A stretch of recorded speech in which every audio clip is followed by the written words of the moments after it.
Hello everyone, it's Yaroslav and Philosophy Man YouTube channel. Today I want to talk about Batman, who is, together with Superman, one of the most famous comic book characters and superheroes. In a common stream with few my recent videos, I want to talk about what this character from popular culture symbolizes in our real empirical reality. It is obvious that popular culture, even in its sci-fi genres and fantasy genres, refers to some parts of the reality in certain specific, I would say, transformed ways. And partially the success of these particular artifacts of the popular culture depends on how well they do their referring. So we like Star Wars not only because it is a good fairy tale, or rather we love this fairy tale because this tale really tells us about the things that are actual for us in a transformed way. So we do not think that Palpatine is Adolf Hitler, but it is evident that some part of the Palpatine is based on such people as Hitler, is Idi Amin, is Joseph Stalin, and so on.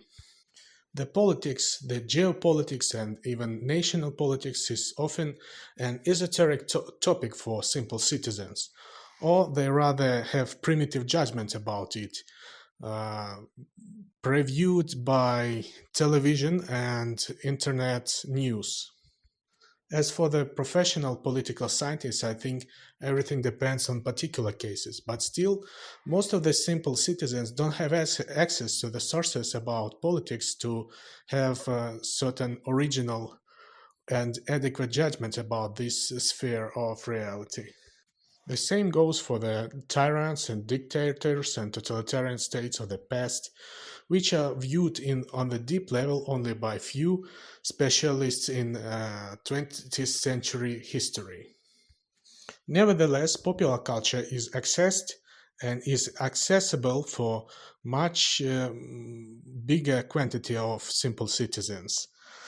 In this way, in this transformed way, people have certain opinions, or rather certain uh, founding worldview opinions about the things and how the things should be, including the politics and the totalitarianism, basing on their perception of popular culture, such as Star Wars and so on. Of course, gods of the popular culture and creators of comic books know about this stuff, and they know that they should actually rightfully guess the trends of the today's world, so their products will be popular. This trend is partially sneeringly parodized in the Boys TV series.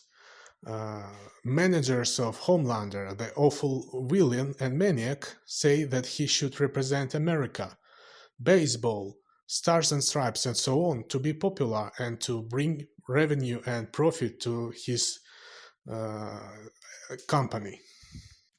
This is one of the few things the boys do right, showing how this trend of superheroes representing reality is often used for profit making, and how full of vanity it is.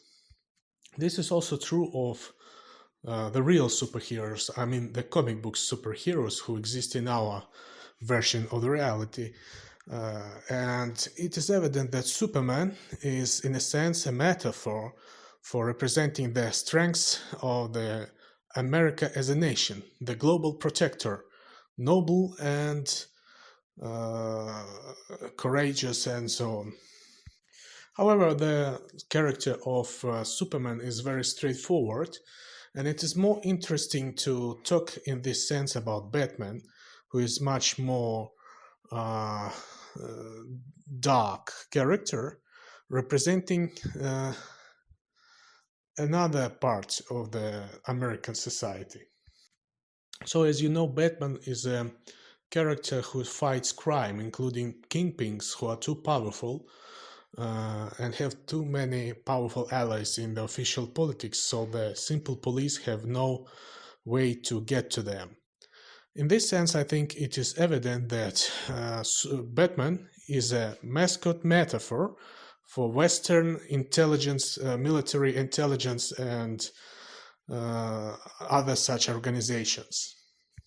Batman represents Central Intelligence Agency and FBI as the structures with a strict hierarchical order and who often use highly technicized and radical methods to eliminate targets that are a danger to society, a chaotic danger. The Joker is obviously a representation of the most menacing type of the adversaries for intelligence agencies, a chaotic terrorist like Osama bin Laden. Crime lords that Batman fights, like Falcone and Penguin, are the corrupt politicians inside the US and authoritarian leaders outside the US. I've described my opinion and gave an argument about this phenomenon of popular culture, the reference of the artifacts of the popular culture on the example of Batman. I want to do more of such stuff in the future, but now there are some theoretical questions that are even more interesting, like why this reference exists, why even people in power in the sphere of art make it possible to read the reality, to read the worlds through reading the artifacts of the popular culture. It somehow relates to the philosophy, to the hermeneutics, and to the cultural studies. And I want to explore these questions in more detail in the future. Thank you for attention. I hope you like it. Bye.